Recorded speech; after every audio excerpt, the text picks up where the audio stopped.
Welcome to Fast Effect Double Speed Magic the Gathering from ELD's Time Vault Games. This is our ELD Legacy Open. Over $1,000 in credit given out, plus this custom leather playmat for our eventual champion.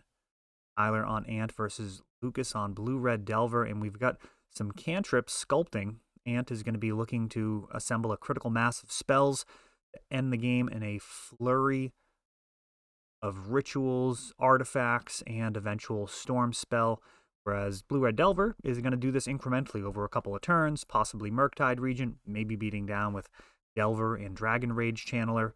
Whatever it takes, make sure your opponent doesn't win, eventually get there. We have Brazen Borrower, and I thought I saw a Baleful Strix. Saw that. Let's see. Actually was, maybe it was an expressive iteration. Top of that library. Fetching it away as well. I mean, that's the beauty of Brainstorm and Ponder, along with the cantrips in the format, just giving you so much card selection, what to prioritize, what to accept. You can pretty much always maximize your chance to draw the absolute best card, but you got a risk-reward ratio. So if you have, the second or third best option coming up, is it really worth it to get rid of that when you could just brick with a land? Those are all decisions that you're put to the test with every time you're shuffling up a deck with cantrips. And they're going to be the difference between winning and losing more often than not. Certainly one of the biggest places where you have the ability to exercise skill as compared to your opponent. Lightning Bolt going to the face. That may mean that we've got a Murktide coming up sooner than later. I see if he's already got it in his hand. Yeah, it looks like he's already got a Murktide. Wasteland.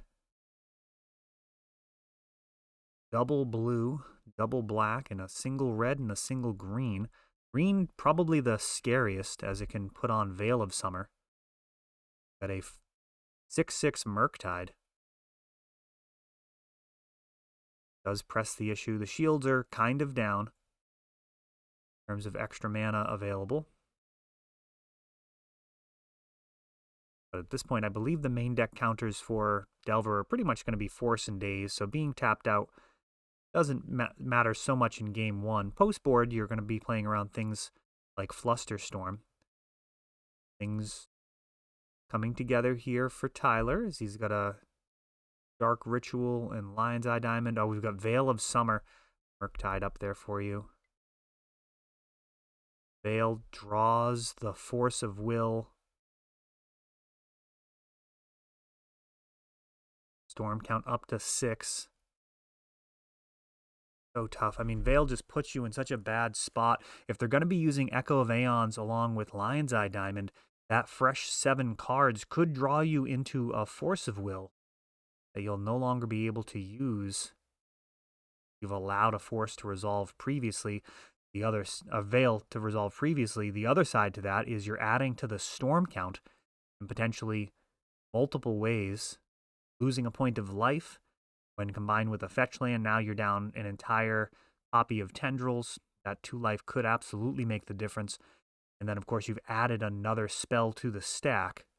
So in a situation where your opponent has precisely the right amount of resources, it's fortunate at times. And here we have Lion's Eye Diamond, mana still floating.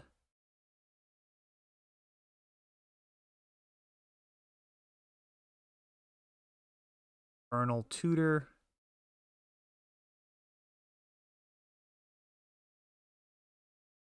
And Tendril. That's going to do it. That Daze not able to protect Lucas, as Reign of Filth had previously been resolved, allowing Tyler to sacrifice his lands for black mana.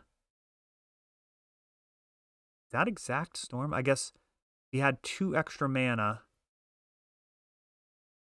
Would have been very close there.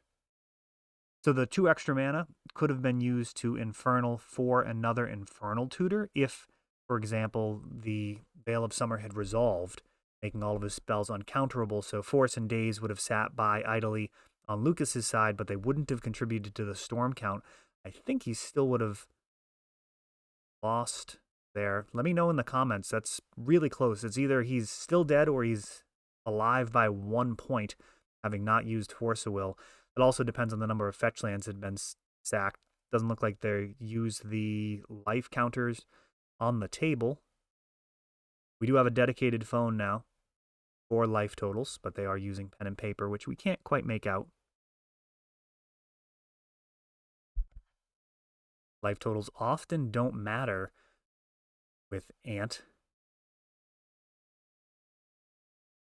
Very often they'll just kill you in one go, but times like that do make it interesting. Of course, you do need to keep track of your life totals. Phone currently.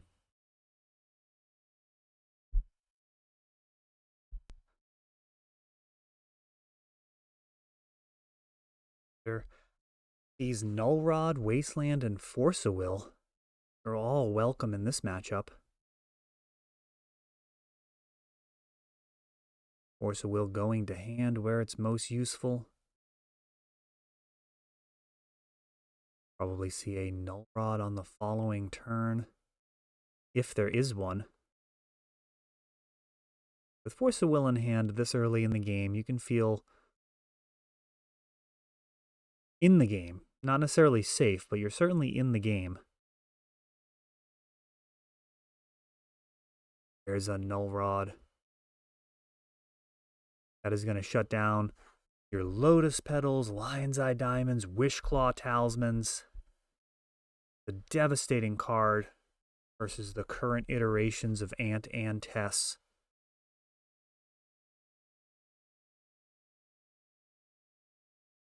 Chrome Mox and Mox Opal. Yes, very important accelerants. Haven't seen as much of that from Tyler. We got Carpet of Flowers. That's actually...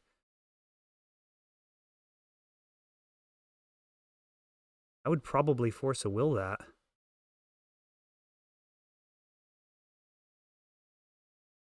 mean, Carpet of Flowers, you got Wasteland in hand. Let me know how you would have played that. Or Wasteland coming up, I believe. Oh, maybe they got shuffled away? Maybe they got shuffled away with a fetch land. Sure.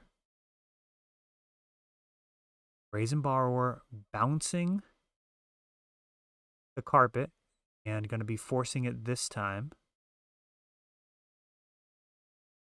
No. No, not forcing it. Double force in hand. Wow. Well, I'm going to be very interested to hear Lucas's thoughts on this game. Thoughtseize coming down. Got a Hull Breacher and a Murktide Regent. Both of these significant threats. Hull Breacher going to shut off your Ponders and Brainstorms. Murktide going to be a faster clock. That Carpet of Flowers. This would be a very different game with no carpet on board and that Bayou wastelanded. This would be a very different situation. Tyler actually throwing out a Ponder. What am I seeing here? He knows the Hull Breacher's right there. This has got to be because he wants that extra land on board for his Carpet of Flowers. And there's an Underground Sea, so I bet you I did see Baleful Strix previously during one of those cantrips. The Hull Breacher denies that Ponder. And all future Ponders. Finding another Force of Will. Oh, wow. Triple Force available.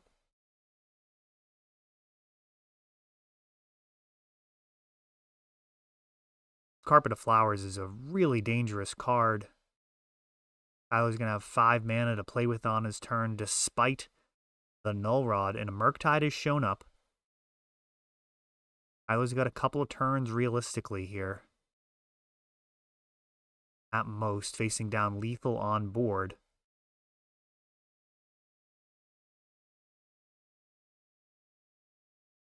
Oh, no. I thought he was making a hand gesture to pass the turn. It looks like he's actually making a gesture to add mana for Carpet of Flowers in a way that might result in the turn not being passed.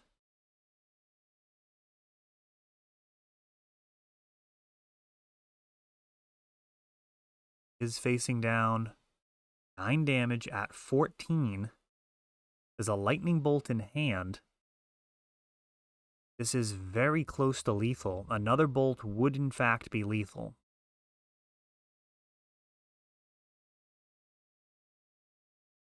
A Force of Will being taken with a Thoughtseize. And lots of mana being added. Carpet of Flowers and Dark Ritual.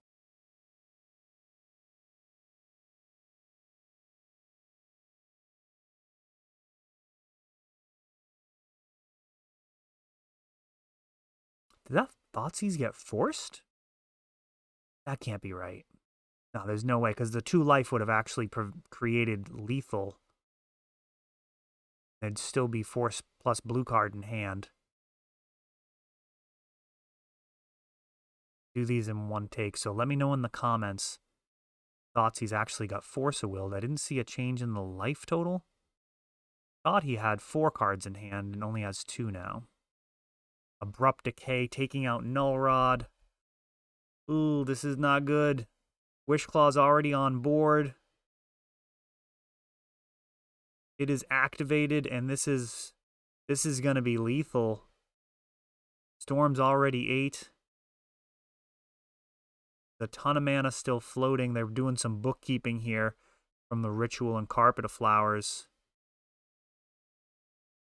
LED piles on extra mana, and now Infernal Tutor off of Wishclaw, and then that can go get the Tendrils for the win.